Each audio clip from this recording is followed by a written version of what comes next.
সেই রাস্তায় কোনো গাড়ি চলাচল করতে পারতো না। আমি সেই রাস্তায় যেতেই একটা বোরকা পরা মহিলাকে দেখতে পেলাম। আমি যখন সেই মহিলাকে পাশ কাটিয়ে যাব ঠিক তখনই সেই মহিলাটি বলে উঠল, একটু দাঁড়াও, তোমার সঙ্গে আমার কিছু কথা আছে। আমি ঘুরে তাকিয়ে তাকে সালাম দিলাম, কিন্তু সে সালামের উত্তর দিল না। তখন সেই মহিলাটি বলল, আমার ছেলে তোমাকে অনেক ভালোবাসে এবং সে তোমাকে ছাড়া বাঁচবে না। আমি চাই তুমি আমার ছেলেকে বিয়ে করো।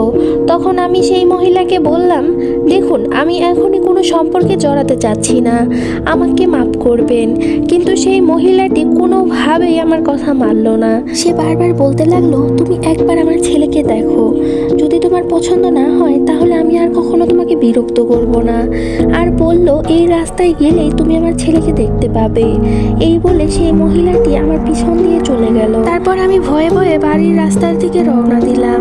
বাসার কাছাকাছি এসে দেখতে পাই একটা ছেলে উল্টা হয়ে দাঁড়িয়ে আছে।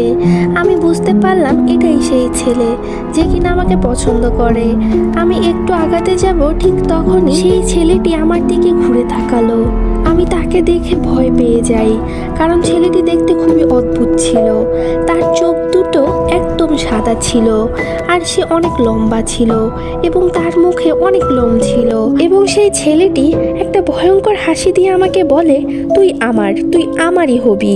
এই কথা বলে লোকটি কুকুরের মতন হাঁটু গেড়ে বসলো আর আমার পা চাটতে শুরু করলো।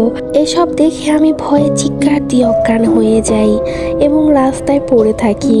তখন আমার বাসার দারোয়ান চাচা দৌড়ে এসে আমাকে ধরে। তারপর কি হয় আমি কিছুই জানি না।